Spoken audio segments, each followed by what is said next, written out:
Dr. Marcos, seja bem-vindo. Tudo bem? Obrigada, tá bem? Prazer.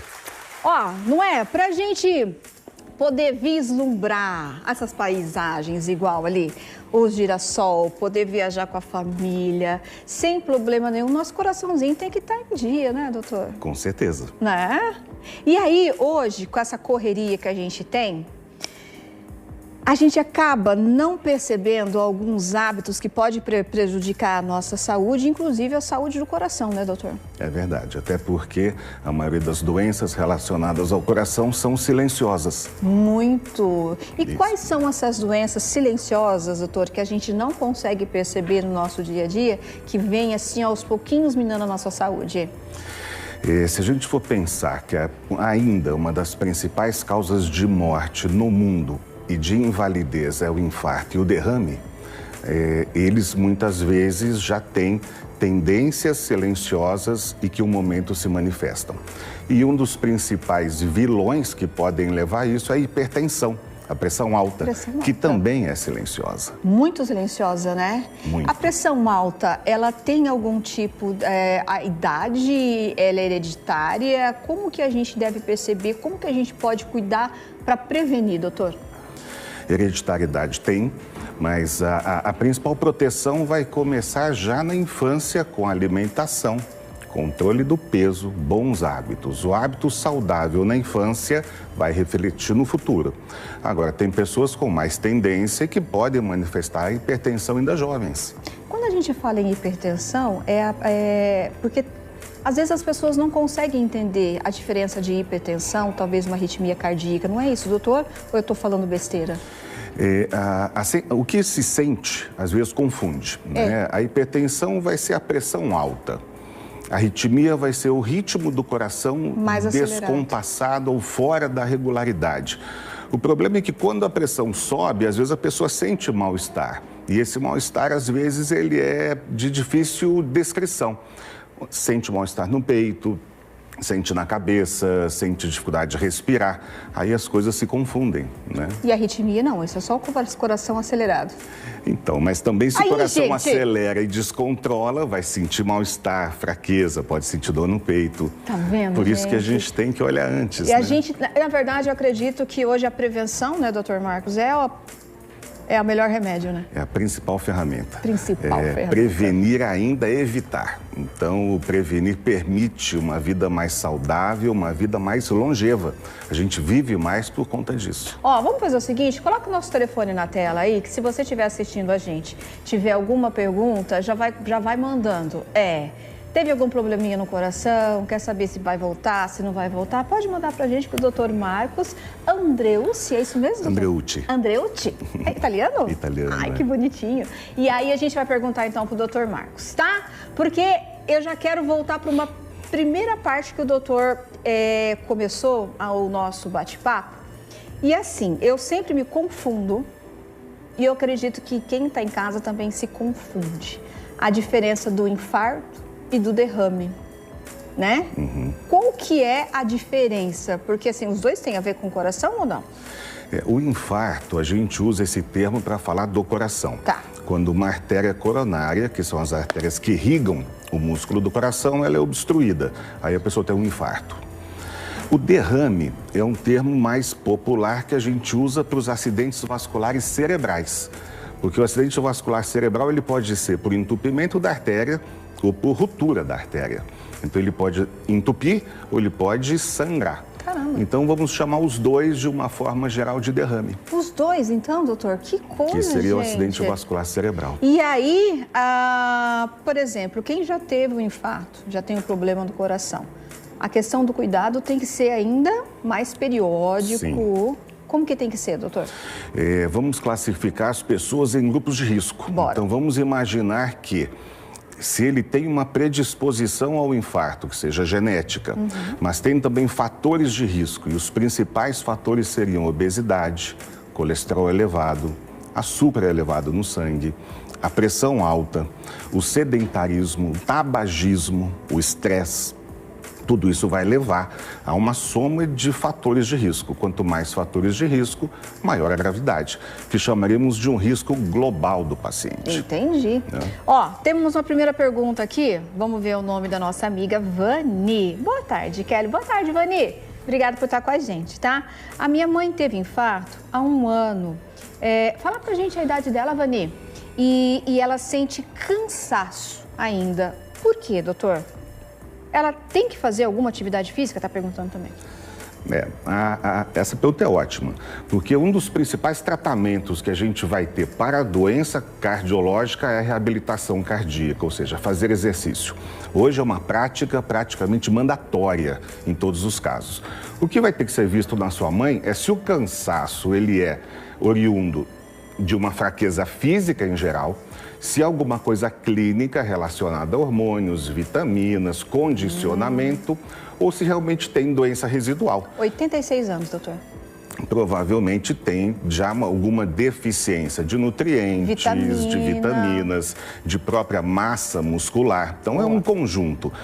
Ela tem que ser vista de uma forma global, né, clínica, bem vista, e descartar consequências. O coração pode deixar consequências no músculo, que ele fica enfraquecido, mas da mesma forma pode ser só um conjunto, até pela idade. Mas no caso dela, seria legal fazer uns exames para ver se as vitaminas estão tudo em dia, né, doutor? Que provavelmente aqui, se ela teve esse infarto há 1 ano, ela deve ter como é o nome daquela sarcopenia que fala, doutor? Isso, sarcopenia. Ela pode ter perdido muita massa muscular e deixa mais fraquinho ainda. Então, essa terapia ou esse aconselhamento de médicos multidisciplinar, no caso dela, é muito importante. E quanto mais perde, menos consegue produzir. Quanto menos faz exercício, mais perde. Acaba sendo um ciclo vicioso. Entendi, 86 anos. Vamos lá, tem mais uma pergunta? Tem sim. Olá, sou a Alexandra. Às vezes eu sinto uma cortada na batida. Uma batida mais forte que corta o ar. O que pode ser? Eu tenho 48 anos. Isso entra no que você me falou, né? A gente tentar descobrir se é uma arritmia. O que às vezes é difícil na percepção?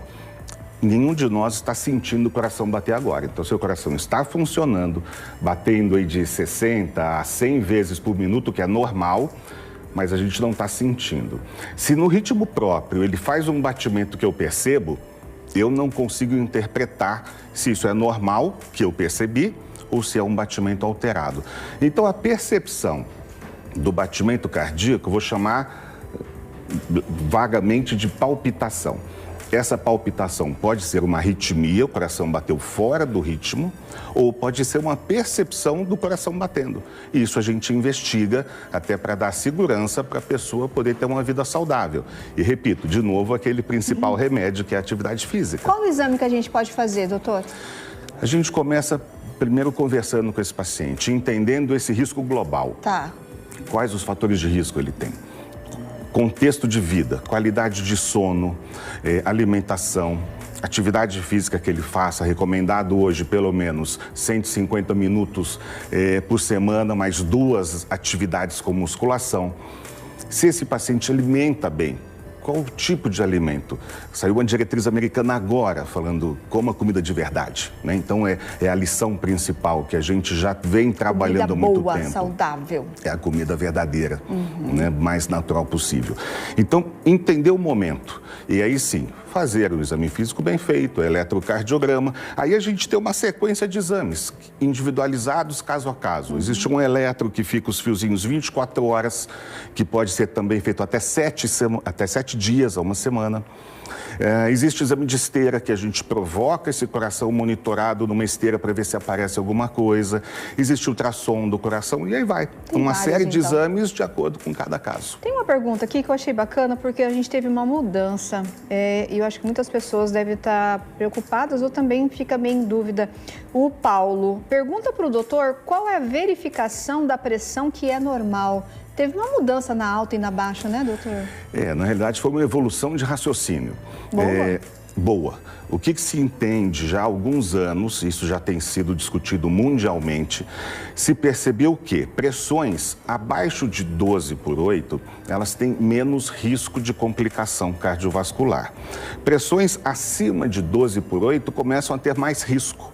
O que é o risco? É o derrame, é o infarto, são as consequências das possíveis complicações. Então começa a se identificar como uma pressão ideal abaixo de 12/8 ou de 120/80. Entendi. Na nossa diretriz, que é recente, esse 12 até próximo de 14, ele ficou como um pré-hipertenso, ou seja, cuido dos fatores de risco, emagreça, controle a dieta, controle o sal, pare de fumar, faça exercício, mas já sinalizando algo para o futuro. Entendi. Se a pressão é acima de 14, luz amarela acesa, vamos cuidar. Muito bem. Entendeu, Paulo? Então, legal. Carlos Ferreira, boa tarde, doutor. O que é isquemia?